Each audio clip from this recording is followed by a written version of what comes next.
All right, everybody. It's the tall guy. And Big Lou 303. We got a pimp in the room tonight, Mr. Anthony Crawford. He's about to start reading from the book of Mark Masters. Not good yet. This is how we start off every podcast. Alright, we live in an incredible age of information. I encourage all beginning comics in the local scene to find a podcast by a local comedian.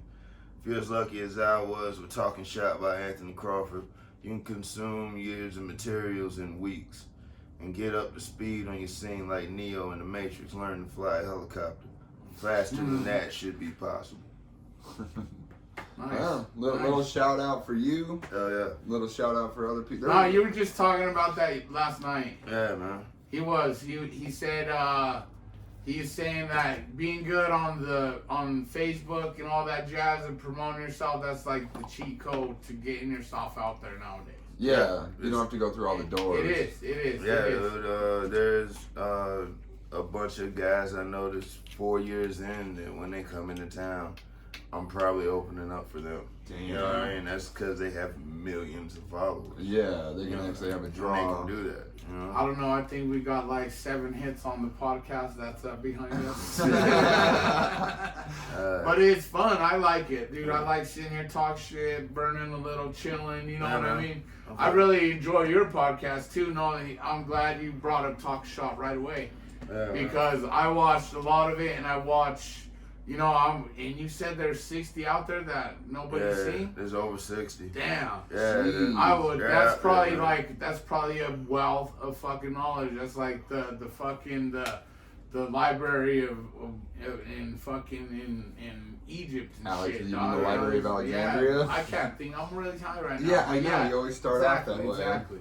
But yeah, no, dude, that's like fucking a bunch of wealth, because the couple that I seen on YouTube, man, they're great episodes, man. Yeah, man. I mean, they're also out there on, you know, whatever. Are they on like the Spotify? Because we still got an RSS feed up. Yeah, we drop our shit on Anchor, and that shout outs to Bear Quattlebaum told us to do that right away. Yeah. And you know what I mean? And yeah, dude. Shit, yeah, man. Just listening to you guys talk at the open mics is where I've been getting a lot of my knowledge. That's where you know what I mean? That's the best wealth of knowledge right there, man. Yeah. And how long did you do Talk Shop? Like, I ran it for like 4 years, 4.5 years, and I'm just waiting to start it back up. And you're deep in this comedy game, dude. Like, I hear you, 21 years, 18 years old, man. That's sharp, dude. You know what I mean? I heard the story about how he started comedy, man. Do you want to share that with us? You told it last night. Yeah, I lost a bet, man. I lost a bet. Yeah, we make fun of so many people that we hear about that happening. I lost a fucking bet. Luckily, I always wanted to do stand up. Right. But I lost a bet. My boy Maurice Hamilton, back in Greensboro, North Carolina, and he bet me. We bet on the Panthers versus the Buccaneers. Shout out to my Buccaneers. We're going to be good again. We're going to be good again, dog. Hey, 2002, baby. We always got 2002. But we made a bet on the Buccaneers and the Panthers, and I think it was like a preseason game or something. It was something dumb, man. It was, and... So it wasn't worth just humiliation? His whole thing was if the Buccaneers won, I got $500. If the Panthers won, then I had to do something for him later. But I knew this dude, so it wasn't gonna be like anything weird or gross or shit like that. But it was better record. Who would have a better record? Yeah. Yeah, and he waited till my birthday to do it, which is August 12th. And they threw a surprise. We walked up to his house, and he was telling me he was gonna, yeah, man, we're gonna celebrate your birthday, man. I just gotta stop by the crib real quick and all that. And the house was dark, all that.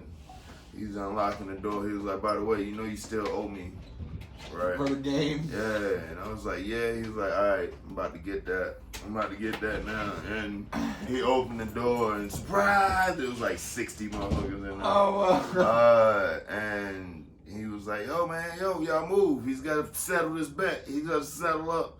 And they parted. the fucking PA system was set up. Oh, no way. 18-year-old had to walk right up to the mic. Yeah, and all my friends then were in college. I was a freshman in college. So it was just a bunch of seniors, juniors, like a bunch of motherfuckers in there. You didn't know. Yeah, shit. Nah, I knew everybody. I knew everybody. Okay, so yeah. But he didn't know that. I didn't know it was gonna happen. Damn. And they made me do. He made me do 30 minutes. You guys need 2 more. And I had he made me do 30 minutes, and I'll be real. On your first time. Yeah, and I'll be real. I had 10. I had 10. Like real shit. Like, cause I've been writing for a while. Right. So your friend just used the advantage to coerce you into doing something that you wanted to do but didn't have the courage. I wouldn't shut up about it. I wouldn't shut up about comedy, man. Damn. That sounds perfect. I love your friend. I haven't even met the motherfucker. That guy's... And then real shit. I ain't tell y'all this last night. My second time. Somebody saw me. One of my friends saw me at my party. And wanted me to perform at their cousin's birthday party. So I did it again. And that time I got paid for it. And it was awful because I ain't know nobody. I'm doing inside jokes and shit. Nobody know me and shit. Oh no, that's like dude, it was bad. You gotta make your material work for everybody in the end. You know, you get that's the first thing you learn. But real shit. I started out the worst way possible. Because I started out doing a long amount of time and getting paid. Oh, shit. Like, I ain't even stepped into a comedy. I was doing comedy for 5 years before I actually went into a comedy club. Are you serious? Yeah, did you go to open mics before that? Like 6 years till I did an open mic. Holy shit. What a way to get into comedy. I started out literally doing like nightclubs and house parties and you know and tailgating parties. Wow. Word of mouth. Yeah, and they just. And you were in college, right? You went to college? I was in college. I didn't hit a mic until after I got out the military. Oh. Actually, no. Thanks in the for your military. service. Yeah. Thanks for your service, homie. I I always say that. 4. Damn. No, I'm down. Yeah, man. But in the military, I can mainly just do mics. Yeah. You know, so that's basically when I started. Wow. Hitting mics. It was like my last year in the military. Because I finally knew where to go. And was that in Florida? Yeah, Panama City, Florida. Damn. How was the scene back then? Garbage. Yeah. Garbage. I couldn't wait to get out of there. Where'd you go from Florida? I went back home to North Carolina. And then how long have you been here in Denver now? I've been here. I got here in 2014. All right. So, like, I'm coming up on 6. Okay. Yeah. Yeah, because I got here in May. May? Star Wars Day. May 4th be with you. And that's the only way you remember that chick's birthday. I heard you talking. I heard you talking last night. Yeah. I'm listening. I remember. Yeah. My roommate's birthday. I said we moved here on her birthday. We officially got here on her birthday. Right on. Why'd you move here? I'm a born and raised native, man. This place has really changed. Even up till 2014, it's way different, bro. I know, hell, this is way different since 2014. Yeah. I mean, I was just here last year. I'm literally at the tail end of all the change. And we're even doing more. And they haven't even caught up. It's good times. I like it. White people like good food. That's why I don't complain about gentrification. They like really good food. Yeah, they make everything's getting expensive. Yeah, all like gentrification. That's the reason nobody likes gentrification. It's just moving me out the city. Yeah, I know. There's it's hard. You live way south, yeah? Yeah, I'm South Inglewood. Yeah, I used to clean the sewers over there. You clean the sewers everywhere. Yeah, I remember you told me. Yeah. You've probably been in every sewer line on this whole city. Oh man, that's why I know the city so good. That's why I was the best Uber and Lyft driver ever. You know what I mean? Straight up, I was, man. I didn't. 3,337 rides on Lyft. I didn't use navigation one time. Damn. And I could tell people on what side of the street they're on just from their address. That's how sharp I was as a driver, bud. You know what I mean? People don't get that, dude. You fucked that up. Some white guy said I was drinking on the job. I was polishing up my gay Jose story. You know, it was real easy to do on the Lyft. And it's real. It takes that 5 minutes. me bullshitting him with the gay Jose story takes 5 minutes off the clock easy. Mm-hmm. You know what I mean? And I was telling it, I picked up at the Matchbox.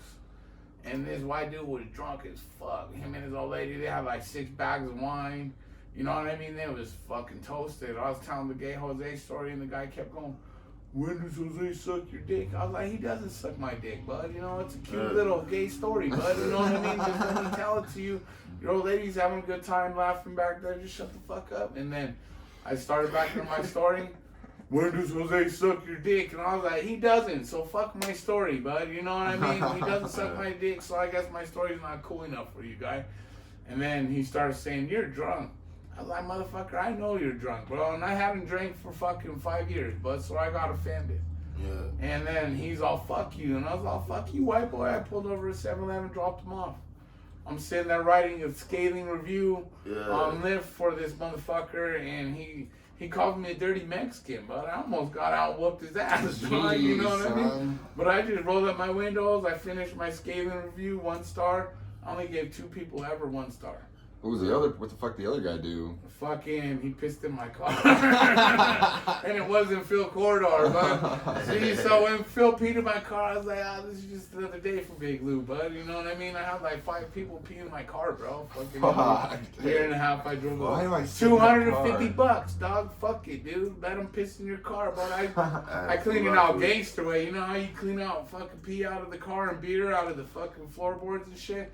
Just open the doors at the car wash and fucking whoosh with the soap. Have you had a car since you've been in Denver? Nah, I sold mine. Help pay the mover. Here, oh shit. I ain't had a car since I moved there. I used like at first I was using my roommates, and now like I've built up a cool enough reputation to where I can get people to give me a ride. Right, yeah. Like, we're on the same show. Can you hook me up? Yeah, what it is. I'm creating jobs now. Yeah, no, that's like, hey, I tried to get Eric Shee on that show up in Cheyenne, so I knew we had good, reliable transportation. Yeah. Brian's car's a piece of shit. Yeah, my car ain't up there either. But no. I'm at any time, any show I get that's out of town, unless it's Boulder, I'll straight up be like, is anybody on Denver on the show? Anybody from Denver on the show? No? Well, you got a spot. Somebody from Denver on the show. Just let me know who. All right. And then I go through the Rolodex. Who got cars? Like, hell man, you free? You want to do a show? All right, let's roll. Sharp. Most people will say, Hey, you gotta do it, dude. Networking, man. No, always. Nah, man, you and Jose McCall gave me a lot of good advice, dude. I appreciate both you cats, man. Mm-hmm. You know what I mean? Jose McCall told me to get my video.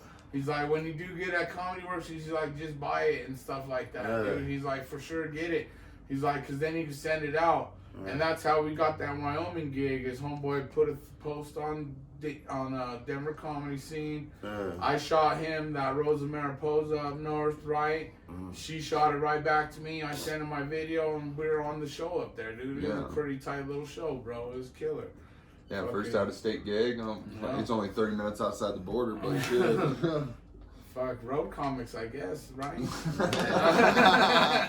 I don't think you'd call yourself a road comic. You got a tour. I did fucking... Until your car breaks down, that's when you call yourself a road comic. My car's flat outside, bro. I mean on the way. No, I'm saving all kinds of money from fucking losing my license on car insurance, bro. I don't have to pay that shit no more. Oh, God. No, the money I pay on car insurance, I've been spending on bus pass. How much is bus pass now? Cheap, bro. I just get a discount, and if they talk shit to me, I tell them I'm crazy.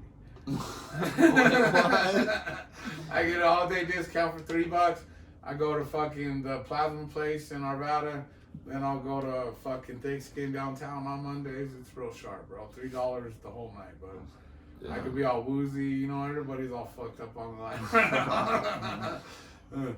What gets me is the bus makes me shake, bro. After you get off the bus, because you've been shaking the whole time, you got those little tremors sometimes.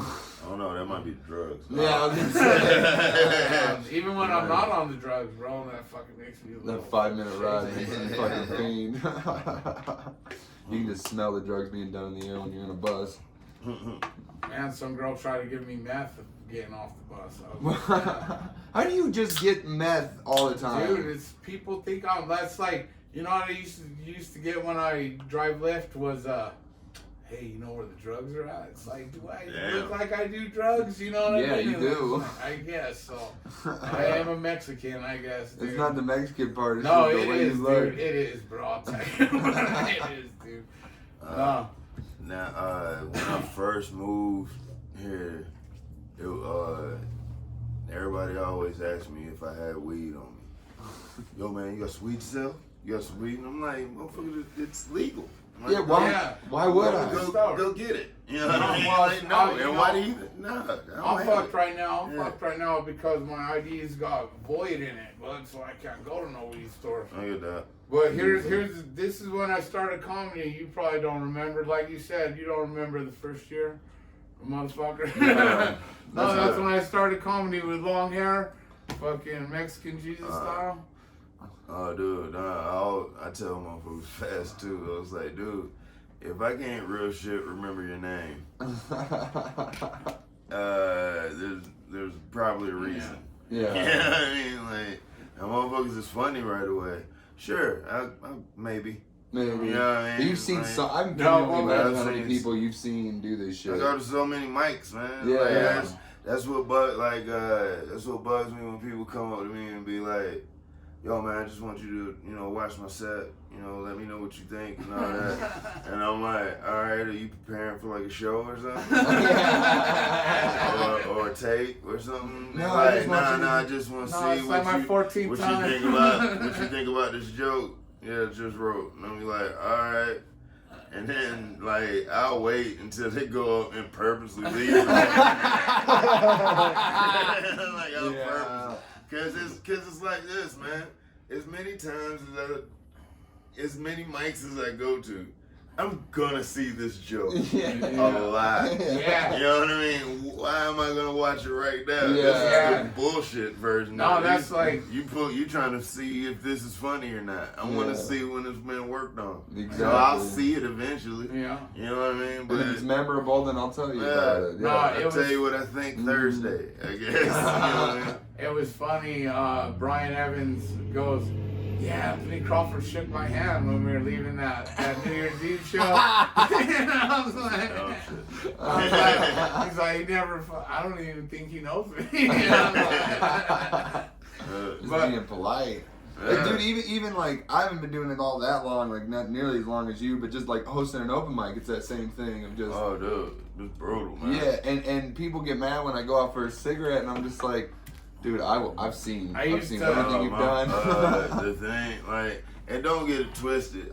It's not like I'm not talking shit. You know what I mean? Like, I don't mind that it happens, but I call them drones. And it's like I'll just be sitting out there smoking a cigarette, and then like a new comic will walk up, and they'll have like a dab pen or a joint or a bowl. And they'll pass it to me, and hey man, you want to hit? Weed? Yeah, sure. Yeah, whatever, man. And then we'll start a conversation there, and then next thing you know, there's like 4 other that aren't saying shit. They're just there. They're just hovering around. You know what I mean? And a lot of them won't even smoke weed. Yeah. They're just fucking Oh, there. no, thanks. Let me just be in the presence of Crawford. And then like our conversation will be over because I'm real with it, man. I'm bad at keeping conversations you're real. going unless it's something I care about. Right. You know what I mean? If I don't care about it and I don't have anything to say, I'm not gonna say anything. You're You know what I mean? force conversation. I'm just gonna fucking sit there and I'm gonna acknowledge you, but I'm just gonna fucking sit there and look at you talk. And then when you're done talking, I'm gonna walk away. No, if I'm done smoking my cigarette or whatever, and we're just standing there in silence, yeah, I'll walk the fuck away. Like, all right. No, man, I miss your mic. That that was one of my favorite mics. Was when you hosted Wednesdays at the Goods back in the day. Oh, the Goods. Yeah, no, and Ralph Great used to show up. Bear, Ralph Great, old school cat, man. I love the fuck out of that guy, Ralph's bro. that dude, He's man. dope, bro. He's that dude. Like, man, for real, dude. He told me, he's like, yo, young blood, you just keep coming to these motherfuckers. Yeah, man. And you know, and actually one time Bear kind of dissed me at the Goods. Him and Ralph were talking, and we were all smoking cigarettes, and me and Ralph were talking, and then Bear walked up, and then they were talking, and then I was trying to finish the conversation with Ralph, and Bear goes, "Real comics are talking right here." And I was like, what the fuck, dude? It's such a bad thing. Yeah, no, he said that. I completely can see him doing shit. No, he said that. Was I there? I don't remember him saying that. Yeah, no, I've I seen think him you were say that, outside though, with but- us. yeah. I think you might have I've been. seen him say that to a bunch of people. But he said that. It's the funniest But fucking then thing. I did my Gay Jose story there like 3 weeks later, and he goes like this.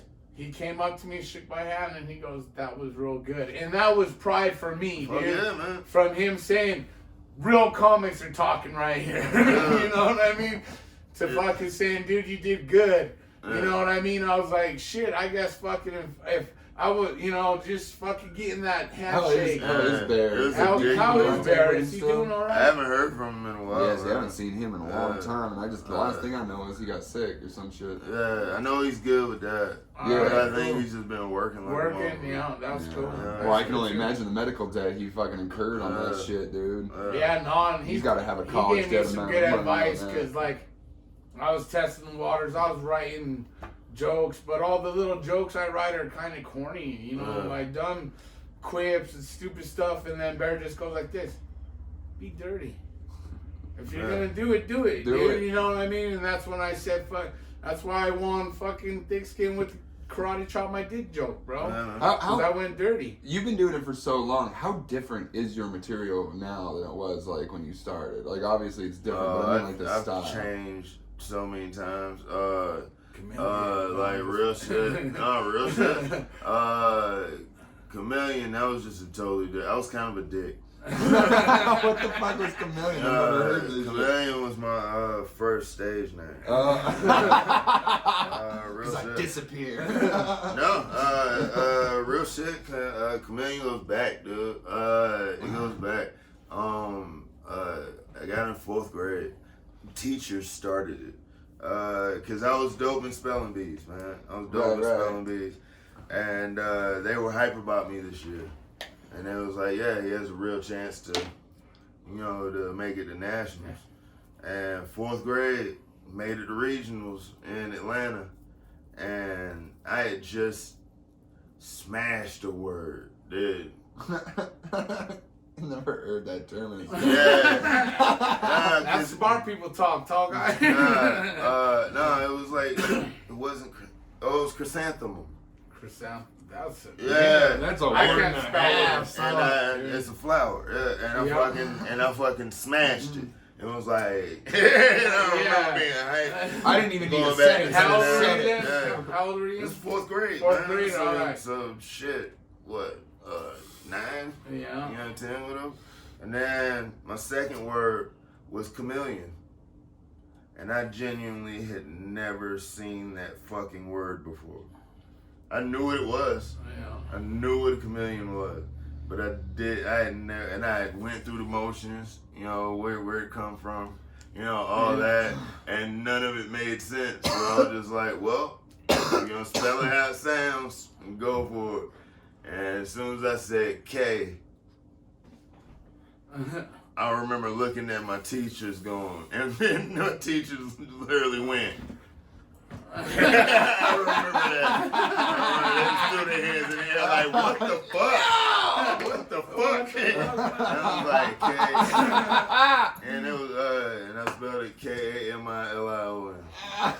Man, that's so good. So did you spell with a K for your stage name? Yeah. That's fucking good. It's always been. You actually have a reason to spell a stupid word with a K. That's the best thing. And my teachers used to make fun. My teachers, started calling me Kamilian. And carried to the students, and then you got the students to start calling me that shit. And then, dude, I was Kamilian up until I was 25. Your bully campaign. Yeah. Your bully campaign. They bullied you into that name. That's real. So what made you stop using it? A bunch of different things. One, I noticed it was keeping me from getting booked certain places. Really? Yeah. Cause they didn't know what they were. They didn't know what they were getting. You sound like a rapper, yeah. And sound like a rapper. Yeah, dude. And there's literally a rapper named Kamilian. That's another one of the reasons. Oh, really? He was out there. Kamillionaire. Riding dirty. Yeah. And I started getting the whole, are you calling yourself that off because of the rapper? And I was like, no. I was OG. I've been calling this since I was 9. Start with a Some K, teacher goddamn. bullied me in 4th grade. and then Mo Alexander. Mo Alexander was a nail in the coffin. And I started going by my real name like that next week. Yeah. What did he make fun of you, or you just saw? Oh, he ripped me apart, dude. And what made it worse is I smashed. I had smashed too, dude. But he still came on stage and fucking black. Good God, dude, because the popular mic then was in Greensboro at Comedy Zone. Yeah. And the way they did their weekends, whoever was headlining the weekend comes in and does the open mic on Thursday. Right. They have to. They have to. It's like a deal. It's like a contract. Yeah, and it's they get 15 minutes. It's kind of the way they get the open mic and shit. Right. And promote the weekend. Right. You know what I mean? And because a bunch of motherfuckers used to show up for the mic. It was a bringer mic. That's a whole nother story. Oh yeah. But the way they did the order was, the better you were, the later you went. Yeah. Because the headliner of the weekend is last. Right. You know what I mean? So it was literally, and it was, the sign-ups were I don't know, I think 15 max. Jeez. You know, and but everybody would try to get there. And he literally picked the first 15, and this is it. Wow. And the closer you were to the end, the better you were. So you were the feature. You were right behind him. Mm-hmm. Everybody gets the same amount of time, so it wasn't like New Talent Night where right. Everybody got 5 minutes. Everybody, but it was the best chance for the headliner to see you, because you're literally opening up and up. Right. And I got to the point where I was always the last one. Every week, I was always last. If I wasn't last, I was next to last. You know what I mean? And Mo was headlining that weekend, and we had a packed house. Comedy Zone holds I think 160, maybe 150, and sold out. Nobody can get in that motherfucker. Jeez. And standing room only type shit? Nah, they ain't do that. Oh, they didn't do that, but but dude, smashed. The only people standing up are the comics, and we had our own designated wall where we stood, type shit, to get out of the way of people. Yeah. But you I went up and fucking destroyed, dude. And then Mo comes up, and he was like, "Hey, you lizard. Hey, you. Sit down for a second. No, sit down."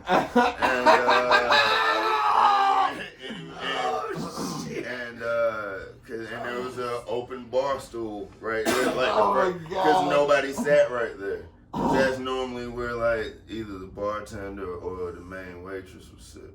Right. You know, to take a break. So that stool was always open. So you and said he was like, sit the fuck down. Sit down right there. And he was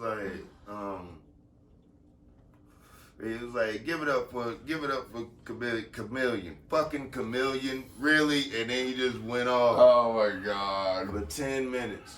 Oh. And he had 15. For the first 10 minutes, this motherfucker just going in. Just going and murdering. Everything I thought, the level of crushing I thought I did. This motherfucker was fucking. He was down the road. This is some different level. He's all watching me. Watch me now. I'm over here. Watch me. I'm over here fucking with C4. He dropping nukes. Shit. You know what I mean? And it's all on me, and I can't do every time I try to get up and go anywhere. No, you sit your ass the fuck back down. Don't even give him this beer. No, you wait. Don't even give him a beer. No, you sit there and he's just going in, and then he gets the light, which lets him know he got 5 minutes left, and he went, shit, I forgot to do jokes because of you motherfucker. and then he did 5 minutes of fire. Like fucking fire. And he was like, y'all come and see me this weekend. This is me just bullshitting. Wait till y'all see what I really do. My show. You know, all that. And then he was like, lizard, back patio. and then we went to the back patio. And all of the comics flooded out. Because he had just murdered. And then he called me out again and went out to the back patio. Like 20 more minutes. Oh my God! Oh my God! Eating me alive. Holy shit! And I tried to say something, and he was like, "No, chameleons are quiet." Oh my God! Oh shit! And if he wasn't such a cool dude. And such a beast, you know, on stage, then like, I'm not that dude, but I know other motherfuckers would have swung on him. Yeah. Like, he was eating. And then after that, after he finished, he was like, nah, you know I'm just fucking with you, right? And he was like, come on, let's go over here, man. Let's go drink. And we went over to Arizona Pete's, which shares the parking lot with Comedy Zone. And he proceeded to get me hammered, bruh. Like, bruh, he's the reason why I like tequila. Yeah, bruh. Hey, man, like, every time after that, Anthony Crawford. And like a week later, like not even a full week, probably 4 days, 5 days. What were people saying when you first started changing it? Were they just like, the older guys were basically like about time. Yeah, right. About time. You know, the ones that didn't know me for years. Yeah. They were like, yeah, it's about time. Yeah. Like, you should have did that a while ago. Good man. And newer comments were all like, what? Like, why, man? Well, I jacked.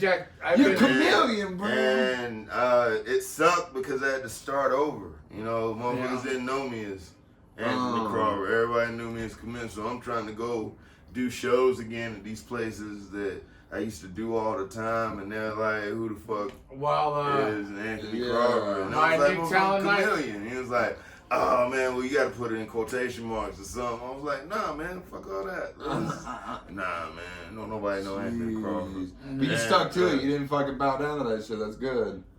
Nah man, real shit, that was the last DVD I dropped. The last DVD I dropped was The Funniest Man You Never Heard Of. Yeah. And it was like 2 years after I stopped being Kamilian. Damn. And yeah. It was just pissed off, man. The first CD I ever dropped was the year I dropped Kamilian. And I was just venting. And it was a very terrible. I made sure it was erased from Earth. Like Shit. you listen back to it and you're like, oh. Oh no, because I was hammered and pissed off. Oh. And I just didn't even go in the, like, because everything that could go wrong did go wrong. You know what I mean? And I was fucking so mad. I was so fucking mad. And instead of, like, dude, I got screwed on pay. I got, they gave me wings to make up for everything. Which completely pissed me off. Oh, bro. Wings. But they fucked up. What is this, Kingas? But they fucked up because they told me this, like, right before I went on stage. And they've been feeding me drinks this whole time, trying to get me drunk so they could tell me that we gonna screw you. You know my God. And, dude, bruh. I just went on stage and did an hour of fuck you, fuck this place. Oh my God. Dude, I was so fucking mad. I think I told 2 real jokes. And I ain't even give a shit. Damn, you know what I mean? Like, did a full, I was going off on the waitresses. It was bringing me drinks and shit. Like, I was so fucking mad. Because everybody was a dick to me. Everyone was a dick. The only people that were cool with me were the 2 comics that I brought. Real shit. And dude, I kind of want to hear that. That sounds like the night the laughter died kind of moment. Jeez. Yeah, shout out to James Hodge and Chico Bean. Those were the 2 comics. Yeah, shit, I messed around with my name doing the Louis Jesse Ricardo Martinez shit. But then it kind of works because they remember. And then they forget both of them. No, but I've been whenever I call into Comedy Works, I just go Luis Martinez. Yeah. That's how they put me short on the list. But then the cool shit was Noah Reynolds when he's all I'm gonna do Louis Jesse Ricardo Martinez, all right? And I was like, cool, dude, awesome, dude. You know what I mean? Yeah. So it was kind of sticking, bro. But I don't know. I'm a dumb Mexican. I do got 4 names, dude. You know what I mean? Shit, that ain't dumb. That's what y'all do, man. Yeah. That's what y'all do. I can't hate on it. You know I'm really digging your Mexican national anthem joke. Ain't nobody know what that shit is. Dude, you know the real funny shit is whoever tries to sing it, I can immediately call them out because the Mexican national anthem doesn't have words. No, it's instrumental. It's all instrumental. It's instrumental. Yeah. It is, dude. That's like. And that's why I'm like, does anybody know what is it? Sing it. What is it? And then they start singing some shit. You be like, no, I did the same thing at Voodoo when I hollered out the drug sniffing horse.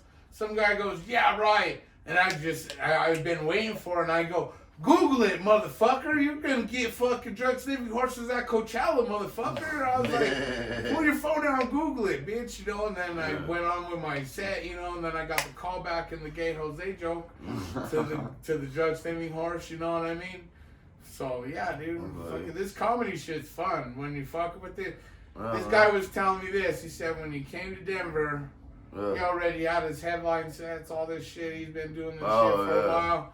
He said he'd go to open mics and he'd just do 5 minutes of his fucking headline set. Yeah, my first month. Slicing. My first month was literally my headline. You guys need another one? Yeah, if you saw. You guys need another one?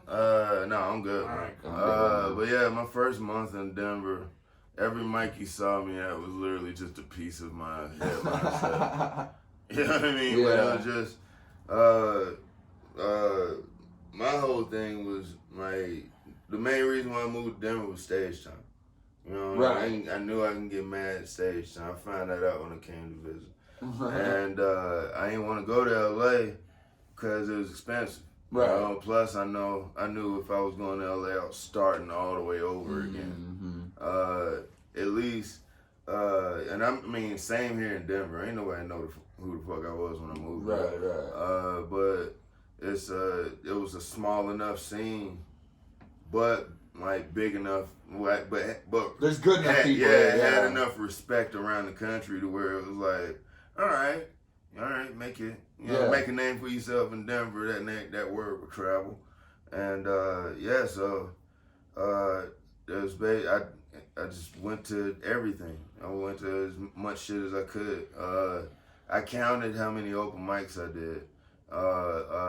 And in the first year here, I think it was 719 mics. On top of that, I was getting shows and shit too. But that's just mics. Yeah, it's on just stage. mics. Damn. Yeah, and that's just because that's why his knives are so sharp, bro. And of course. and like word spread about me fast. Yeah. You know, and that's when I started getting on everything. You know, because like you got some of the sharpest sets out there, bro. I dig it. It might be because of how long you've done it, but dude, there's a big difference between a lot of motherfuckers' material. Like, you got that A material, dude. I seen that shit at Comedy Works, at Thick Skin. I see you bust that shit out, dude. Not a lot of other cats got that. They gotta go on a whim or scream at the crowd or do crazy shit. You got material that murders. I just looked at it. It was funny because I looked at your YouTube page the other day, and I've known you for so little time. I never saw you with an afro, and it was funny to watch you on Comedy Works like that. And you had two jokes that I'd never heard, and it was because I've heard a lot because I watch you a lot. But creepy. Yeah, I know that. It always outside of comedy, that always sounds creepy. But but I've watched you a lot, and like I never seen those two bits, and you just have so much material. Like I've seen the porn bit like 50 times, but like that's one of your best bits. I laugh every time. Honestly. Yeah, it's still funny, dude. Just like John Novacek putting his hand up. I laugh every fucking time. I laugh every time, dude. But like you have a very like how many CDs have you actually put out, or like how many hours do you think you have? Real shit. Right now, I know I can do 2 hours. Damn. That's I know that without a shadow of a doubt. Yeah. I talk shit to these fuckers. I say I got a week of material. I just talk shit though. I mean, like legit. Yeah. Like confidence. Yeah. Like cause like I've done this twice now. The last time I did it, it was me, Zeke Herrera, and Tobias Livingston, and it was Phillipsburg, Montana, and they were talking. We did a Friday and a Saturday, but they was thinking about canceling Saturday because there were no tickets sold. Like there were no pre-sales, there was no nothing, and it was such a small town that like. Yeah, we need this, you know, because we're staying there and all that. So, Tobias goes up, does well. Zeke goes up, smashes. I go up. I'm killing. You know, I do my hour. You know, Tobias does 15. Zeke does 30. I do an hour. And at the end of my set, I was like, "Hey guys, they're talking about canceling tomorrow." So I tell you what, man, if you guys come back tomorrow, I promise I will do all different jokes. Damn. I promise you. I will do a totally different set. And I'm gonna talk Zeke and Tobias into doing it too. Hell yeah. And I was like, y'all come back tomorrow, it'll be a totally different show. Come back tomorrow, you know, we please. And cause that night was sold out. Like it was sold out, you know, and we came back the next day, and damn if it wasn't sold out again. Oh, hell yeah. All them motherfuckers came back. Yeah, all them motherfuckers came back. So I pulled the Zeke and Tobias to the side, and I was like, "So can y'all do this? Can y'all do this? Because I can do this. Y'all do this. You know what I mean? Because there's 45 minutes of y'all before me. You know what I mean? So can y'all do this?" And Tobias was like, "Yeah, I can do this, no problem. I'm okay." And Zeke was like, "Yeah, I think I can. Yeah, I think I can. Yeah, Like he was backing himself up. Or like the little idiot that could. Yeah, I can. For sure. Yeah, for sure. Yeah, I can do it. For sure. Yeah, dude. Yeah. And then he like walked a couple blocks and came back. You know what I mean? Like he had to get his head together. Yeah. And like, dude, the second show, Saturday show was better than the first one. Nice. Like, real shit, we That's smashed dope. again, Oh my dude. God. That's how you do it. Yeah, That's hilarious. But that's one way I know that I can do 2 hours no problem. Oh yeah. And I've written so many more jokes since then. Yeah. Like I hadn't written the porn joke yet. No? I hadn't written the porn joke yet. I hadn't written I hadn't written a Nerf gun joke yet. No. Wait, really? Yeah, I hadn't written that yet. I love that, dude. That joke's hilarious. That was one of the ones I saw in that Comedy Works set that I was like, I've never heard this, but this is fucking perfect. No, man, I'm. It was a weird phase that I think I've finally worked my way out of, but I don't think I have. I don't know. I think I'm still stuck in it. Cause I was going through this phase where everybody had hyped me up. I was feeling myself. Y'all had, the scene was like, oh, one of the best motherfuckers in Denver, blah, blah, blah. I'm like, yeah, let's see what I can do now. And I started trying to figure out how to tell these taboo jokes and make everybody kind of forget that I was talking about it. You know what I mean? Or it's so funny. Or I've taken it to such a dumb place that you can't get mad at what I'm talking. Like the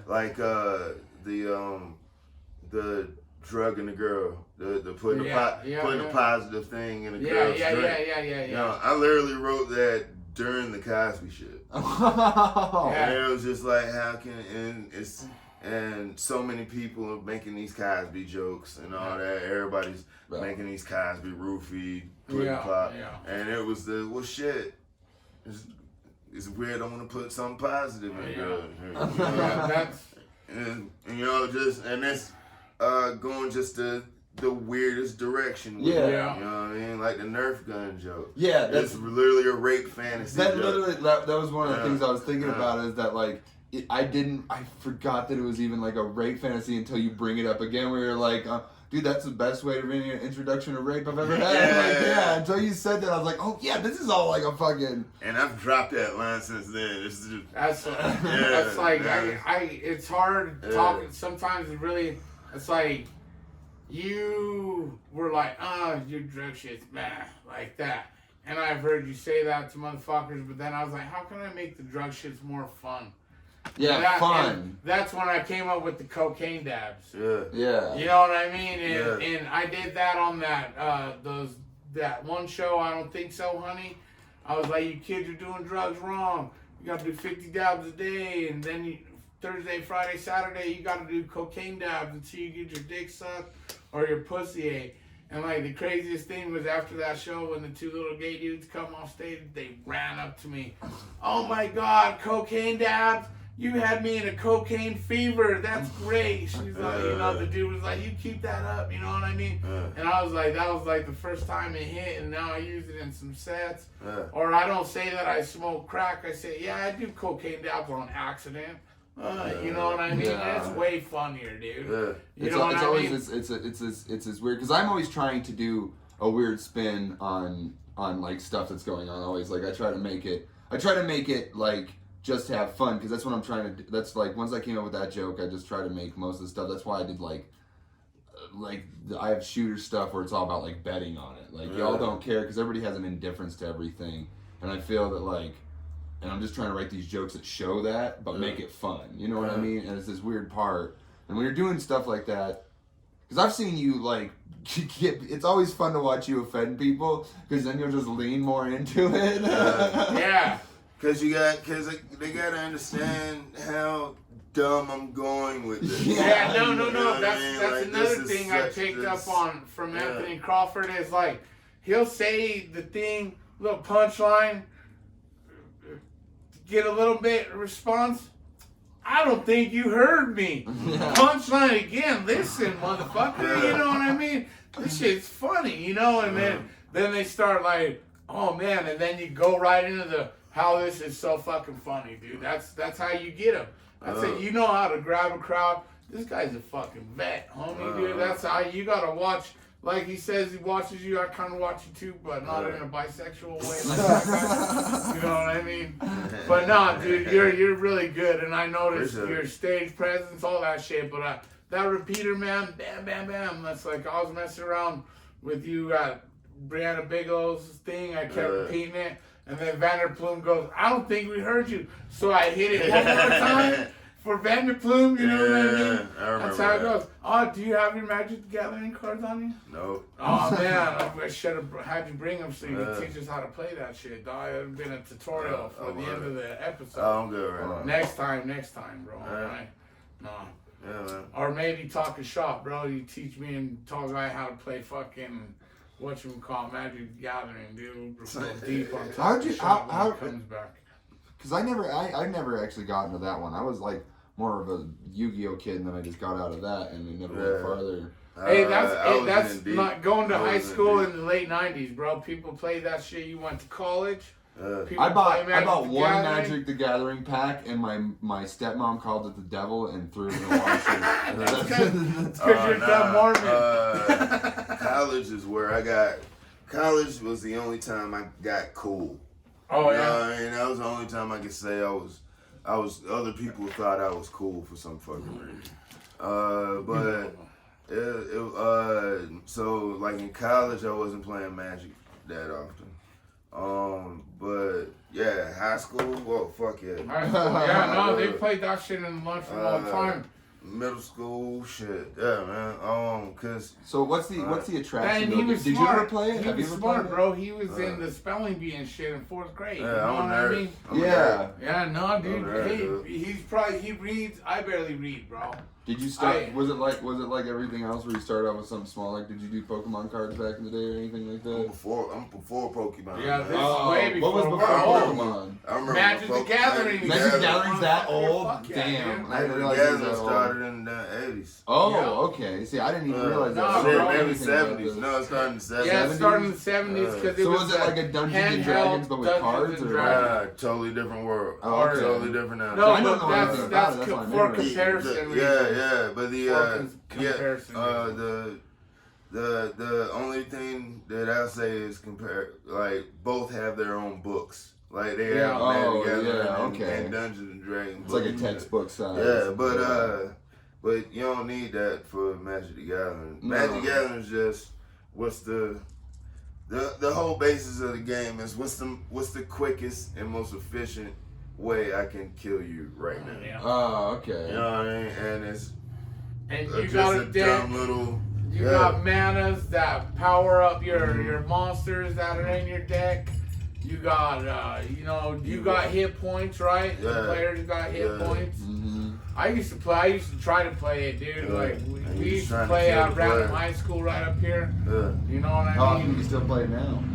Oh man, since I've been so busy, I haven't been able to link up with the guys. Oh yeah, like I used to.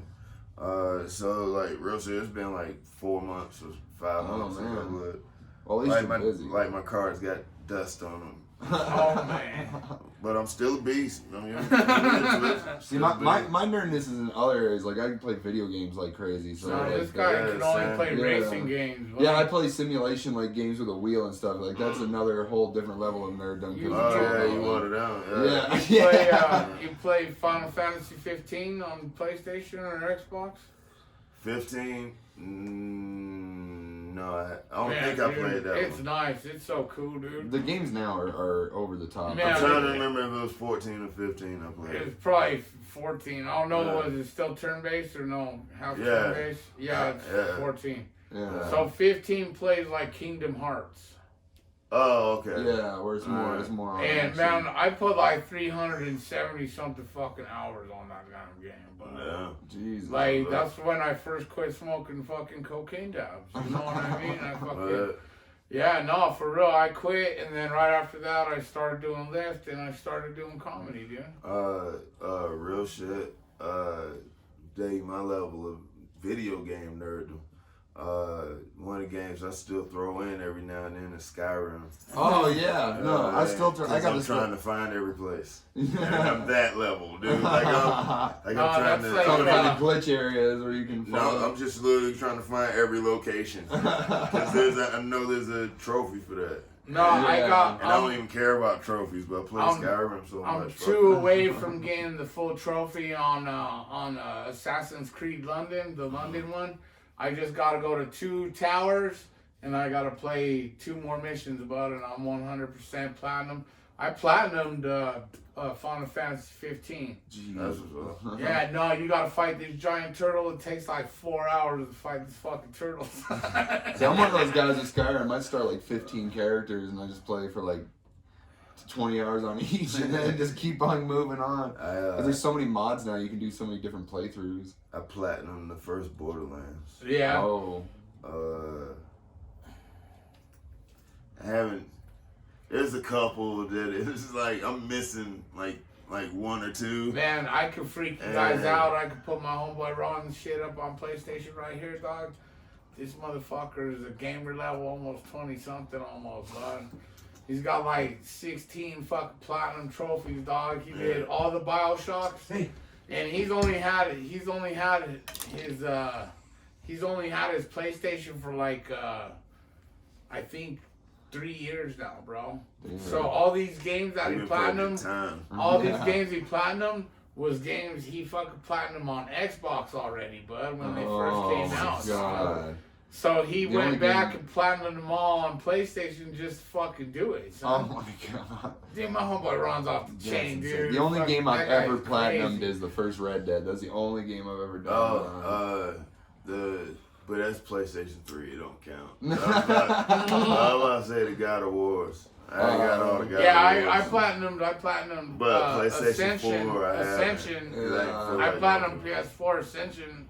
Fucking on there. I got a couple platinums, but they ain't like my homeboy Ron, but I got like 4. Yeah, and a couple of those platinums is the cheesy ones, like the Game of Thrones game, the Telltale game. But that game is bad, dude. Even some of these crazy little games are dope. Yeah, I just finished the Batman one. No, that's like amazing. I told you to play that mixed play, bro. I'm like 300 away from getting up to get my fucking PlayStation Plus back on, bud.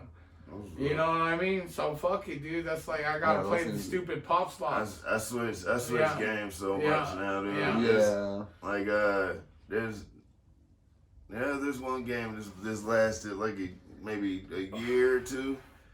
And I transferred it from my old phone to my new phone type love for the game. And other than that, they rotate. I've been playing slots because it's the highest paid one on that one that gives you points for your fucking discount money on your PlayStation and shit. Fuck, dude, I've been playing dumb slots, dude. I hate that shit, dude. Yeah, I don't ever play one game for more than a few hours. Like, he plays simulated racing. Yeah, but like that's the thing. I'm in a simulator. What an idiot, dude. When I was coming up, I used to love the flight simulators. Yeah, those things are the shit. They're so detailed now that it's like so over the top. I had a friend who got a pilot's license and he practiced with those. He legit did it that way. Like he did a lot of simulation hours and they counted like it's like you can have like a certain amount of hours that count towards your overall flight hours. Like you can't have the whole thing be flight simulator, but you can have like 100 hours be a flight simulator, and you use that. Like shit is so fucking detailed now. But what were you saying? One of my boys, I knew a bunch of rich people back home. You know what I mean? And one of them was a fucking gamer and a half type shit. Like, but he had money and shit. Like, no, he hated PC. I don't even know if he's changed or whatever. But like his basement, he had like arcade games for days, like legit arcade games in that motherfucker. Rich motherfucker, like dumb. I think he still lives with his parents, but like he can, like it's like that because he has the basement is his, and that basement is bigger than this house. Real shit. Like, I'm not trying to hate, but he's rich as fuck. He has his own spot, his own driveway, his own he don't have to see shit.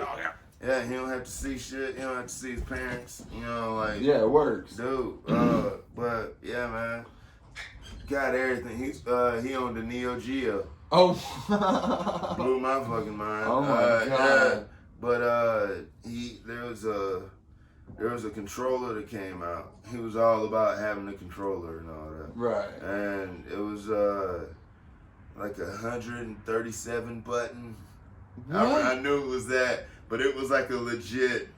Like was that for that? Wait, was that for that Met game that came out? Yeah. I know exactly. Remember It has like it had like the foot paddles and shit. Yeah, dude. Yeah, I remember seeing like Japanese kids play with that shit and like God. Bro, he had that shit, man. Oh, that's insane. Yeah, it's like it's like it was like $600 for the controller alone. Dumb. And then like the foot paddles are extra. He was that dude when Rock Band came out. He had all the everything. He had all the instruments. Man. He even had the setup with the cymbals, like realistic cymbals. He had it all. Oh, bro. Oh, that's hilarious. Random guitars you could use. Yeah. And shit. Oh, dude. He was killing it, man.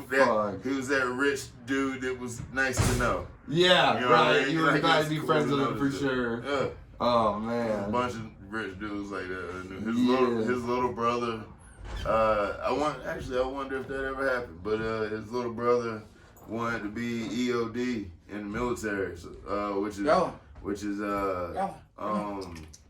is like that. They're bomb, like the bomb squad for the military. Okay. You know what I mean? Explosive ordnance devices. That's what EOD is. Right. And he wanted to be EOD in the military.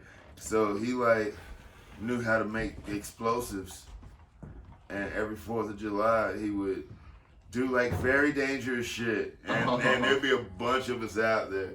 And they got all this land, so he would like he made his own mortar, so he was like shooting off like legit like making his own, and he's making his own and doing it, and they're fine.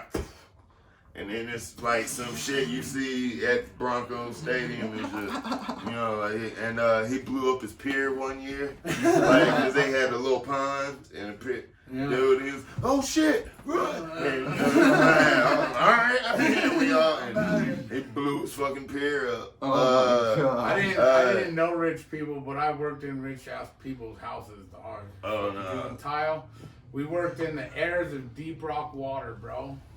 Okay. We put $160,000 of marble in these people's fucking bathroom, dog. These people were mega rich, bro. We went back to seal their floor in their wine closet and shit, right? Yeah. And they had all their pictures and shit up, dude. In their bar, they got a picture of the couple with Jay Leno between them. Damn. And we're like, motherfucker, that's Jay Leno. We're like, how do you know Jay Leno? They're like, oh, we let him borrow our jet. Yeah. We're like, what the fuck? These dope. people was rich, dog. That's dope. They had a little waterfall and a little creek in their backyard, and their house was like a horseshoe. And then it came out by the garage, and then it went through to their front yard, the little creek, and they had a bridge going over the creek to their front door. They were rich, but they was fucking loaded, dude. Motherfuckers was rich, crazy rich. I can't believe how much money some of these people had. And we did all the tile in their house and shit. You know what I mean? Yeah, we got cash out there, man. You know, shit, dude. Did you ever do odd jobs while you were doing comedy anywhere? Yeah, man. That's the thing. Odd job is the way to go. No, man. I'm all sad. Crawford, I gotta you want one? go. I gotta try to fucking go to Voodoo Donuts or get a job somewhere right now so I get my license back and shit, dude. I mean, Get my car rolling. It's until you're established, you got that fan base, you got that merch hustle. Mm-hmm. Yeah. You know, you gotta do what you gotta do, man. Like I had a job here for 2 years, but that job was like the first one I had at 9. Yeah. Damn. You know what I mean? And I hated it. Yeah, no, man, That's like me and the homie we were talking to outside of Scruffy Murphy's last night. Like when he came to Tetra Open Mic at the Weed Spot, dude.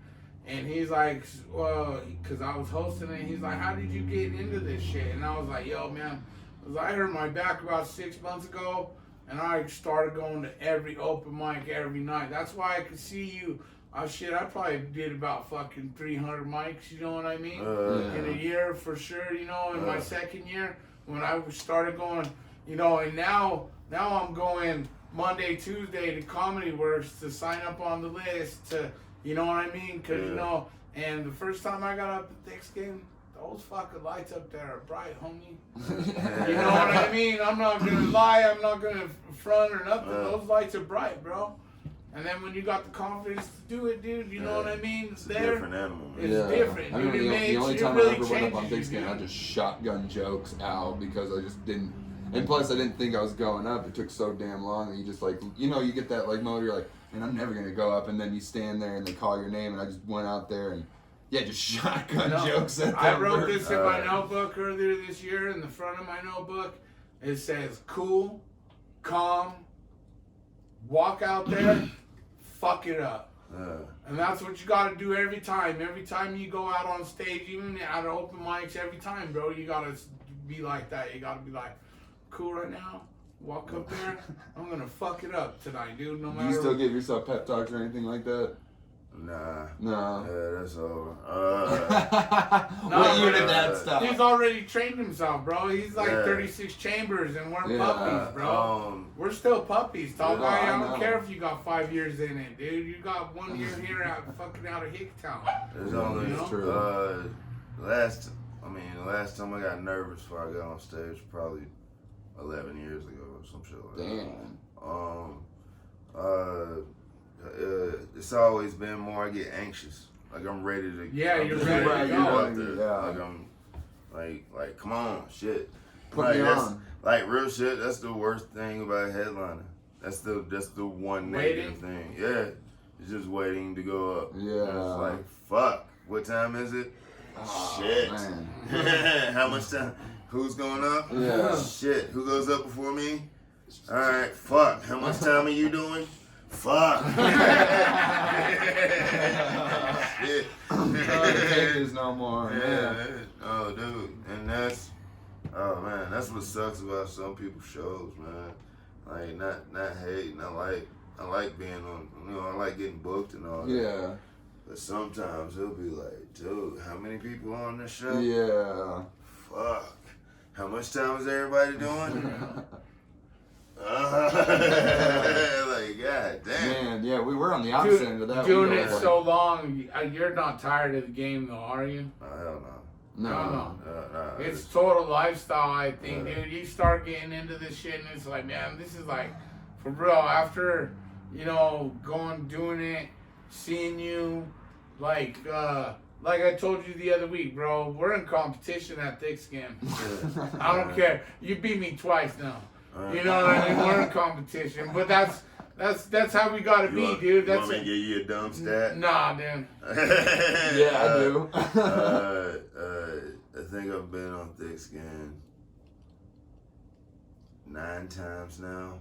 2 pro spots and the rest bucket, and I've won all but 2.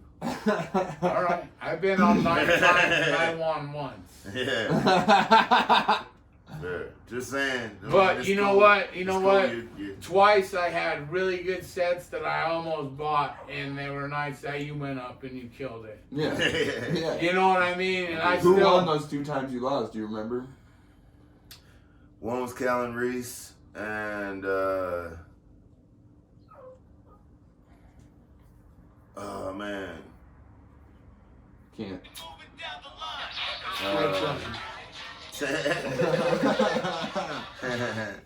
I know one was definitely Callan Reese, and the other was. Was it Eric Shee? Nah, Wasn't that I one? beat him. You beat him last week. Yeah. Yeah. Fuck. I can't remember who it was. But yeah, they smashed. I mean, it was a fucking pro. Yeah. No, it wasn't. I want to say it was Salma. Oh, Selma. Selma? Yeah, Dude, she's real good, I want to dude. say it was Salma. Dude, she did good. We yeah. both did real good last night at New Talent, dude. Me and Selma and Alec. Yeah, We all did real she good. obliterated that night. No, and it was like, well. No, I think everybody left. Dude. Straight up, dude. Nah, man, she ripped it, dude. Like massacred that motherfucker. How long? I don't even know how long she's been doing it, but she's doing it very well, dude. Yeah, she's doing it over the top. Oh yeah. She came out of L.A., didn't she? Or where did she come from? San Fran. Yeah, I knew it was California. Yeah. But she's cool, man. Yeah. She's cool, baby. Yeah. But funny as fuck. No, very funny. There's a lot of people that are moving here now that are very funny, that are coming out of actual. It's fun. It's funny. Like since I got motherfucker, like when I got promoted into the club, into Comedy Works, I genuinely like kind of stopped caring at that point. And the thing that made me stop caring was the motherfuckers that was just immediately leap, like all the pros that were moving here, and I was like, well, shit, I'm never gonna get in this goddamn club, like, fuck, because like the same year, excuse me, Al Jackson, Mitch Patel, Brant Tobler, Mike Stanley, fucking John Toll, fucking. God, I can't remember that other motherfucker. Steve Gillespie. Fucking, like, they all moved here the same year. Yeah. And that's why there was no promotions, like, for a stretch. Yeah, because so many motherfuckers were just, I'm Denver. I'm here now. It's just like, motherfucker. Like, how long did it take you to get past to Comedy Works when you got here? I just got past. Yeah, you just. Oh yeah, that was right. That was this year. Were you doing New Talent right when you got here 6 years ago? I immediately got. Was Big Skin around back then? I got on New Talent when I came to visit. No, it was not. No. How old is? Oh yeah, 2-year anniversary. That's right. Never mind. Yeah. We just had that. Did they do anything like that back then, or was it just New Talent night? That's the only way you got on. No, because Deacon had Funny Final Four, and they're doing that again now. Nice. Are you on any of the teams? Yeah, but I can't do it because I'll be out of town. I gotta be in North Carolina to do some shows. Oh well, at least you'll be doing shows. Yeah. That's kind of hate. I wish they would have let me know that it was happening, and I wouldn't have bookmarked the way I did. Right. It's whatever. But yeah, I won't be able to be on the team. What the fuck was I gonna? Oh, the other shows they had. It was Funny Final Four, Clean Contest. I'm out of that one. No shit. Shit, I used to do it for the fuck of it. Yeah. Alright, dude. Just to see if you could do it. Well, I did 5 minutes of Clean at the Goods one right after Ralph Great one time. Right. And I was doing that hoity-toity voice. Oh, hi, man. You know what I mean? I did some Clean, you know. But Brent Gill had Information, which was a show at Comedy Works. And yeah, that's pretty much it. Wow. Yeah. But yeah, man. It's cool that I'm in there. Yeah. I get to do a couple shows now, but it's the one that everybody's still so many motherfuckers on the list. Thing in D-Town though, man, in downtown, man. Like I said, the lights are bright there, dude. Yeah. You know what I mean? There's plenty of lights to go around. The opportunity, like, don't get me wrong. There's cause I've been doing clubs, so it's cool. Like this club wants me in it, sweet. Right. But the only reason why I'm hype about it is now I get to audition for the shit I want to do. Yeah. All right. You know what I mean? So like, are you getting more recognition now that you're in Denver than you did when you were out east and in North Carolina and stuff? Are you getting like a bigger name for yourself here in Denver? Or would you have had to go up to Boston, up the East Coast to get a bigger name like that too? Nah. I mean, I was a road comic back then. Right. Like I was always gone, cause Comedy Zone. Like I used to work for Comedy Zone. All right, and that's then where I got out, and then I got out of that. But I used to travel because there's like, I think now there's like 17 Comedy Zones or something like that. But they're all in the Southeast and a couple up north and one in Wisconsin type shit.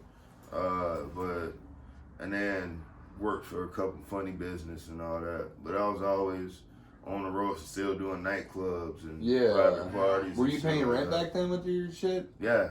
Damn. Yeah, dude, like that's fucking. And I was paying for like a year type shit. That was my thing. Wow. Like, I'd save up because I was making bank. That's why it was hard to answer that question. East Coast, like,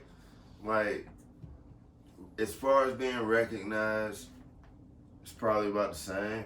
Yeah. However, I'm more respected out here, but I was making way more money out there. Oh man. You know what I mean? So like it's way more. lucrative. You were on the lucrative side of the business, where being a road comic. Yeah. And but I wasn't gonna accomplish what I wanted to. And I wasn't getting what I wanted. Are you getting the same opportunities out of Denver to be a road comic? I mean, yeah. Yeah. You've never let that go. You never let that go. Now I've gotten back to the point to what I kind of wanted to get to. But yeah, I try to get to the point where I leave Colorado twice a month to do a show. That's good. That's the goal. Like I'm trying to keep going now, but I'm trying to get it up to the point where I'm going at least 2 weeks a month. Right. And you're getting paid the whole time you're on the loop. Yeah, this like is all say. him. Yeah. And now I'm trying to build up like my knowledge of the West Coast because I had never came out here, you know. And hell, I had never gone. But further. Is it like starting over though? It is starting over. It is starting over. Really starting over. And then and real shit. The reason why I chose Denver over Atlanta is because I was pitching. I was getting to the point where I was pigeonholed. You know, because I was literally only performing to black crowds, and that was it. Like that's all it started to end up being after a while. And I didn't mind it. Like I was getting paid. Like I was getting paid. Right, yeah. Money. And I got to know a lot of comics that are big now, you know, and that's cool. But when I started like really doing stand up, my thing was I want everybody's money. You know what I mean? I want everybody. Yeah, you want to get paid in this biz, dude. So I literally like Denver was a big enough scene. And and enough people come here to the point to where it's like, all right, I get to prove that I can make white folk laugh. Yeah, that's literally it. And, and still, there's a lot of white folk here in Detroit, for sure. And no, man, I respect you. You deserve to get paid, bro. You're funny as fuck, dude. Every time I see you, you're funny, man. You killed it on New Year's Eve. Everybody had a good set. Michael Jeffries, everybody had a good set New Year's Eve. You murdered it. You know what I mean? That was a killer show. I dug the shit out of it, man. It was tight, dude. Yeah, man. You just gotta. That's the whole point of having such a big amount of jokes. Yeah. Right. Is because. No, and it's weird. It's kind of crazy. You can look at the crowd and be like, all right, let's do these. You know, and let's get out of here. You know. That's always the hardest part is having the wealth of material so you can do that. A funny roast Michael Jeffries got me on is he's like, yeah, Louis says he's dyslexic, but he guaranteed can't read a crowd. He just yells at him. But yeah, shoot, it's crazy. I love this comedy game, but it's crazy, like you saying you came to Denver and you end up chopping up your sets to where like me and Tall Guy, we're working all our little 5 minutes from these open mics into bigger sets. Yeah. You know what I mean? And it's like a different. I mean, I'm liking it. So dude. did It's you crazy. just like? Is it just about cutting out like segues and stuff like that? Like, like obviously taking out callbacks and things like that. Well, I don't really do segues. Oh, really? Yeah, I don't. Oh, yeah. I guess you don't. Yeah. I mean, I'll tell jokes that are like similar in nature. Like I'll tell a bunch of, like there was at one point where I had like a 15-minute chunk on homeless people. But it was just a bunch of different jokes where homeless people were a part of it. You know, I had like a 10-minute chunk on riding the bus. You know, just dumb shit. But it wasn't like all these jokes came together. Yeah. It's just none. So it's because I'm literally just telling jokes. Yeah. You know I mean? ask everybody, do you write a lot in notebook or take notes on your phone and shit, or you wing it a lot since you're 20 years in, or what's up? You mean when I go up on the mic? Yeah. And in order, I got a bunch of jokes that have never even made it to the mic. Really? Yeah. In order to make it to the mic, I have to have a strong premise and at least 2 punchlines. Right. So you have a bunch of premises with like one punchline and then like some punch. Do you have a lot of because I have these a lot where I know where the punchline is, but I don't know like how to get there where it's not like convoluted. Like you have stuff like that. You know what I mean? Like you haven't gotten to it quick enough. There's too much explanation around the punchline itself. Yeah, I can't get around. I can't like that. That's what makes it not a strong premise. Mm-hmm. If it takes so much time to explain to get it by, then it's not even worth it. Then it's not a strong premise. That's why your one joke sucks. I have a few jokes like that. So you work on them, ass cunt. I got this. No problem. Man. What time are we at? Over an hour. Oh, okay. That's a good pod. Oh, yeah. Man, he's like I said, dude. I know I like all Crawford shit. I've always liked Crawford. What was the first time I saw him? I definitely saw him.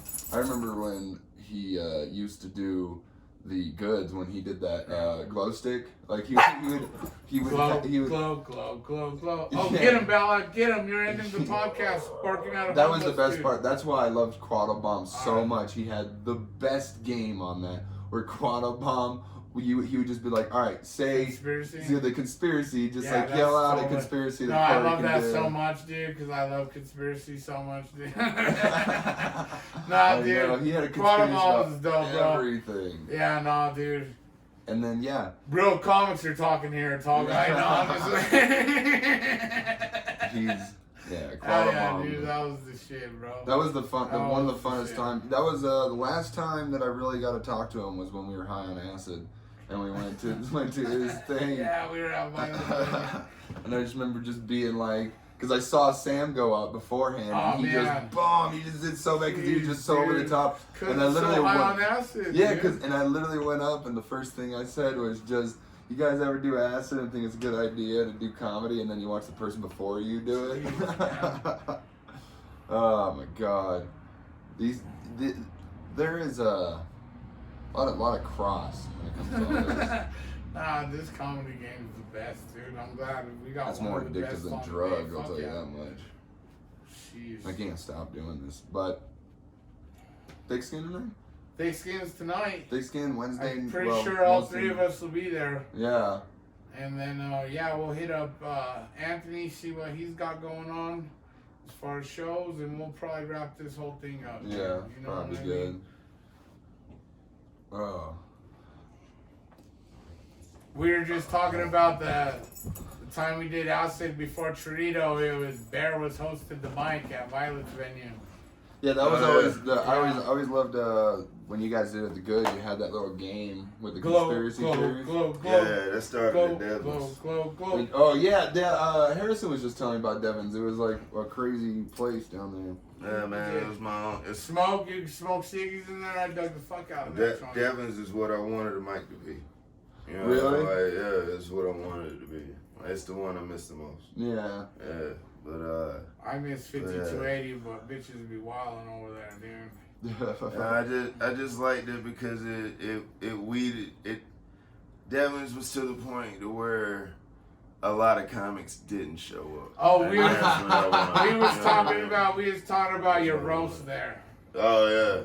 And man, dude, we was clowning. I remember I was only like about 5, 6 months strong, and they invited us to that roast, and I tried to roast them, and I said, yeah, I don't want to play basketball with Anthony Crawford, you know, because he's a black dude. Black dudes usually good at basketball. He's like, no, I read, fool. I'm like, hell no, dog. But then when he got up, he roasted all of us. He's like, y'all suck. Yeah. But I want you to tell your joke about Cal. Cal's ripping it nowadays, having people rate Cal Sheridan. and you're gonna have something with Cal too. I want you to tell everybody about that, dude. Oh yeah. Yeah, but man. Cal, for those who don't know Cal Sheridan, you know, he has cerebral palsy real bad. Like, it's pretty bad. He's the nicest guy and the funniest guy. Funniest dude, man. Funny joke man. writer, dude.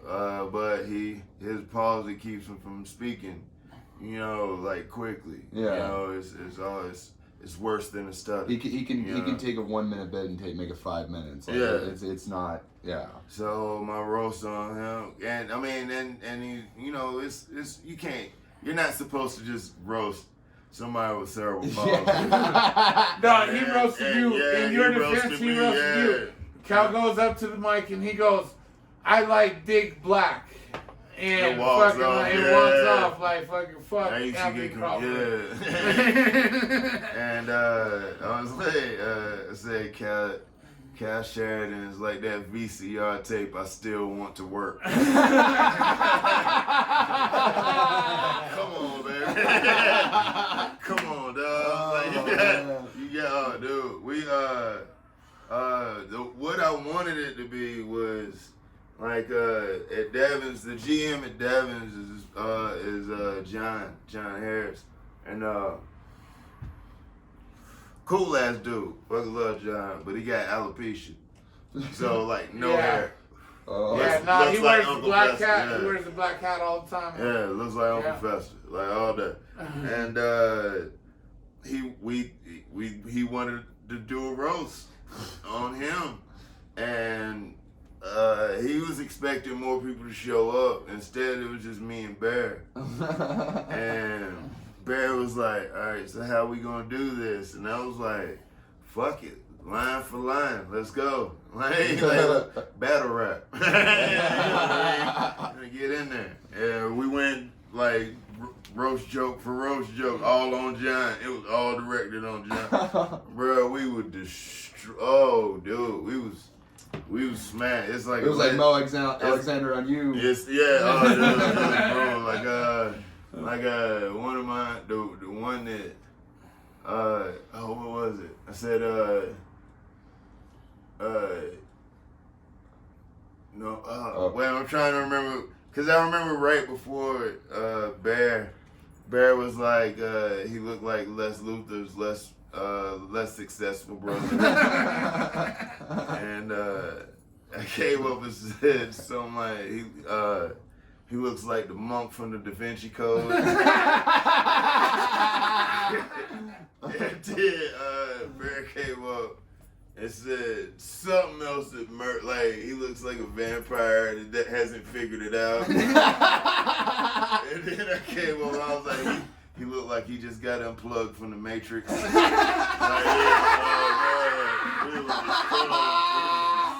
that movie. And dude, I mean, we were losing. Oh, bro. Those are the roasts. I was like, no, you and Bear were great. And that's what I was trying to get y'all to understand on my roast. Like, I wanted a Gatling gun roast. I wanted y'all to just be like, boom, next person, boom, next person, boom, next person, boom, next. And I just wanted y'all to just eat, you know what I mean? Like, because I know a lot of y'all wasn't good at roasting. I've seen a lot of them try. You know? Yeah, it's a different skill. That's for damn sure. It's something you got to work on, and not a lot of people are good at it. Yeah. And I'm not saying I'm good at it. No, be good. You hungry? Like, I was happy that Armstrong and Bear was there. Yeah. Because they carried it. Dude, they carried they it can so fucking hard. roast like a mother. Until I started jumping in. But dude, the first time I ever saw Anthony Armstrong was one of my favorite moments. Is JJ Billingsley hosted a roast out in Aurora back in the day when I first started, and I would stop by there all the time. And the first time I ever saw Anthony, it was like a whole crowd of people. It was in a sports bar, and nobody was paying attention. And he talked about assassinating the president and murder. I've never seen a person do that. He's got that. He's got so many good bits. That's a guy that I wish I see more. Armstrong's getting there, man. I like him, dude. Yeah, I like him. Hey, but I definitely see why people grab one of don't. her toys. Yes. Yeah. No, I 100% like. He's one of my favorite comics in the city, but I can understand people's recompense of him. Yeah, I definitely get it. But good dude. I love that movie. Oh yeah, he's funny as fuck, dude. I like seeing when they try to make a Facebook drama over him. Yeah. And it's just like, y'all chose the wrong one to care about what y'all talking about right now. So what's up with your show with Cal Sheridan that you're going to be doing? Oh yeah, we trying to do a late night talk show. Oh, real shit. He's my sidekick. It's gonna be awesome. And it's dope because it's one of the reasons why he started going with the other comics reading his jokes. Right. You know what I mean? Cause I said I want him, like, he's a sidekick, so I want him to introduce the comics on the show. Like, he's introducing shit on the show. But to speed it up, we're gonna have the comics read their own intro. Alright. And you just give him a fucked up intro. So but he's sharp, dude. He can do it. He was at Crawford was saying how he types. Like fucking, he can type like fast, that's dude. awesome. Like a fucking. He's fast, dude. He's so sharp, dude. He's sharp as fuck, man. He's funny as fuck, dude. I got to read for him once. That was one of my favorite things I've done in a while. That was really fun. With the way we're talking about doing the show right now, if everything falls according to plan, which it probably won't, let's be real, but if everything goes according to plan, like we're definitely doing it in Buntport. That I know, Buntport Theater, and. I think we have a band, but I haven't confirmed it or not. But Jay Gillespie will be our band. You know what I mean? Starts with his monologue, but I'm reading it. All right. You know what I mean? And then I have my moment on the dumb thing I don't like. This happened or something. Whatever. Yeah. I'm a rant about some dumb shit. Yeah. And then, we have guests and all that. We're trying to talk Dr. Kevin and bring in animals and shit. We sketches and shit. Hell yeah, dude. When do you guys hope to start that? It'll be in April, man. It'll be like April 18th, 19th. Nice. Something like that. Right after my birthday. At Buntport. There's a bunch of shit. You got any shows coming up? Shit. Moose Booze is the main thing I shout out. Moose Booze, it's me and Megan the Ponso show. We've been running it now for like 4 years or something like that, off and on. She just bought a bar, so it's perfect. Rock steady, fucking awesome bar. That's my favorite comedian on side, Richard Pryor, dude. Yeah. I did a book report about him in high school, bro. Oh, really? Yeah. I didn't know how much I love comedy until I said, man, I did a book report about that motherfucker way back, dude. You know, I must have loved that. Yeah, and it's Harlem Nights because of Harlem Nights and shit like that. I did a book report. But Muse Booze? Muse Booze, it's me and her show. It started at the Savoy. Then we moved to El Chorrito. Now we're doing it at her bar. It's a bartending competition, but we wrap the comedy show around it. So how do you do that? I haven't actually seen the show yet. Yeah, so basically I book the comics, and I get a dope lineup. This one coming up this month is Sam Ike out of Boston, Sarah Benson, and Adam Caton Holland, and So basically, I booked those 3, and Megan asked them what their favorite drink is, their favorite cocktail, and she gets 3 bartenders, and they make the best version of that drink. Oh, that sounds cool. And then during that comic set, they get those drinks during it.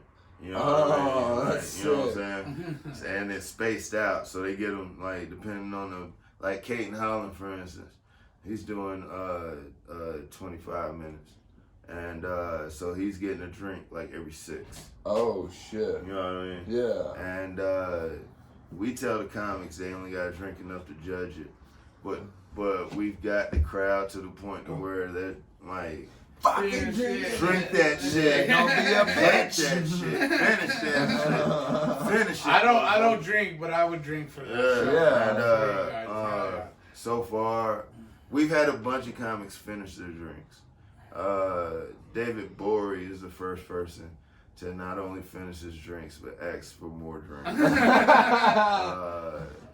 Give me number 2 again. No, he didn't do any of the he literally was like, "Can I just get a beer and a shot of something?" I can't remember what he asked for. It was a shot of something. Hell yeah! And I can't wait to start making memories like that. Oh man, I got. Moose Booze made a bunch of memories. What's your favorite show? That sounds dope. My favorite show was, I still can't believe I made it happen, but we used to have a sober spot. And sober spot, dope comics that don't drink. Right. You know what I mean? We had Ben Roy, and sober spot kicks off the show. So Ben Roy kicked off the show, and then it was Brian Hawker. Right. And then Adam Caden Holland. Ooh. And then Josh Blue. Damn. Yeah. And it was murder. We sold out Sharito. Oh shit. And we don't. And the thing I fought for, like, Moose Booze was never in the room. Shout out to the room. Yeah. You know, the side. Yeah. We were in the main fucking spot where they do karaoke. And yeah. And I fought for that because the bar had to be in the same room. Because motherfuckers would just hang out by the bar. Yeah. You know what I mean? No, I wanted the bar to be in the same room. Mm-hmm. And we sold that bitch out. One of my favorite moments was Byron Graham. And I've called him out several times about it. He was a dick about his drink. Like, come on, dude. Like, what are you ordering this for? But he ordered a Death in the Afternoon, which was supposedly Ernest Hemingway's favorite drink, which was wrong. It wasn't. What a nerd. but it was a real drink. You know what I mean? And you had to explain it was a terrible. No, Megan looked it up and all that, and it was absinthe and champagne. With something else in it, but it was. I just remember absinthe and champagne, and one of the bartenders was like, "Man, fuck this! I'm not buying champagne for this." You know what I mean? So she gave him absinthe and Miller High Life.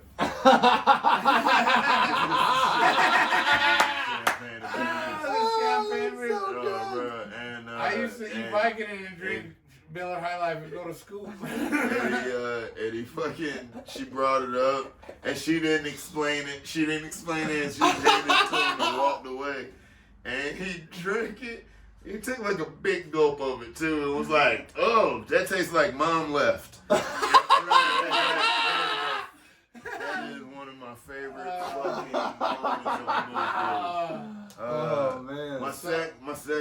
My real verse when I found out it was a bit that he does, but Adam Caden Holland like smashed on this because the bartenders again were dumb about it, you know, and he got Boilermakers, which is just a shot you supposed to drop in a beer and you chug that shit. Right. And these motherfuckers were making them drinks where it was like, no, tell them to take the shot first. It coats the mouth. So God. So they wasn't supposed to be mixed. Dude, he was every single time he was doing it. And the bartenders was like, no! And the first one, like, he got his drink, he banged it. He was like, oh my God, that wasn't supposed to be mixed. and the dude was like, no, it wasn't. And then he went, man, that happens again, I'm gonna end up speaking Spanish. I remember that. And then the next one came, like, 5 minutes later or whatever. And it was another one that wasn't supposed to be mixed. And he did it. And this motherfucker spoke Spanish. He literally spoke Spanish until his next shot. drink. Oh, Yeah, that's crazy. and dude, there was like 6 or 7 Mexican ladies in the crowd. They were fucking losing it, bruh. Like he was literally like motherfuckers that literally spoke Spanish and shit, smashing, bruh. And I asked one of them, like, what was he saying? Because I was catching some of it. Like, I caught stupid white people. I caught that. And he was like, he said some shit like, Mexicans are king. I know you're gonna overthrow America. Say I'd be like your houseboy and shit like that. Like I just want to bow down. Tell them like the Mexicans let you know I'm a good guy. Like the same like shit like that. But he was doing it in Spanish. And he was like, I don't want to be with these. I don't want to be with these guys. They don't even know what I'm talking about. They're just laughing. But he's doing it all in Spanish. That's sharp, dude. That's and sharp. then he took his drink and then he was like, so what I was saying about white people? Okay. Still in the Spanish flow, but English now. That's fucking hilarious. Wow. You got something else going on here at the end of the month too, right? Yeah, well, we got TED Talk on Thursday, and then we got Punchline Jeopardy on Teddy Friday. Talk. Who's still in that? We got Jeremiah. Do you know how to pronounce his last name? Nope, I know exactly who you're talking about. Shatingu, Shagwa or some shit. I don't know. But him, Sarah Benson, Aaron Maslow, and me are doing a show for Josh Grandma called TED Talk, where we just talk about some science shit but make it funny, and that'll be fun. And then we got Punchline Jeopardy. Did you ever do Punchline Jeopardy, King? I don't think you ever have. No, I haven't. No, that was Punchline Jeopardy is a good show. When's that? On Friday, 23rd. I think Fridays. It's a comedy game show where we just give somebody the setup and then you do the punchline and you buzz in on it. Yeah, easy shit. I'm all about that. Yeah, it's easy shit. We'll have to get you on it soon. It's rigged though. It's rigged for the white kids. I fucking tell them all the time. We'll see. Yeah. Exactly. I had a good one for Christmas. They're like, Louis on the naughty list because of this. And I was like, because I got my mom a pair of socks and a dildo, and I told her if she don't like the socks to go fuck herself. That was the best punchline. It was a setup and a punchline. You got any shows coming up? Nah, man. I just had a Wyoming and Vail the past couple weeks, and fucking, we're all going to Thick Skin tonight, right? Yeah. Thick Skin tonight. I almost forgot about this. Since it wasn't Monday, Thick Skin tonight. Hell yeah. Well, check it out. Crawford, thank you for being on the podcast. Time. Appreciate it, man. Hey, thanks for your service. This guy served our country. The armed forces, but he shot a couple of Puerto Ricans or something. Totally did. But yeah, that's it. That's it, bro. Have a good night, dude. Puerto Rico. Yeah, man. Cool. Appreciate it. Yeah, hell yeah. Thank you, Crawford. That was the shit. Are you hungry? I mean, You like pork tenderloin?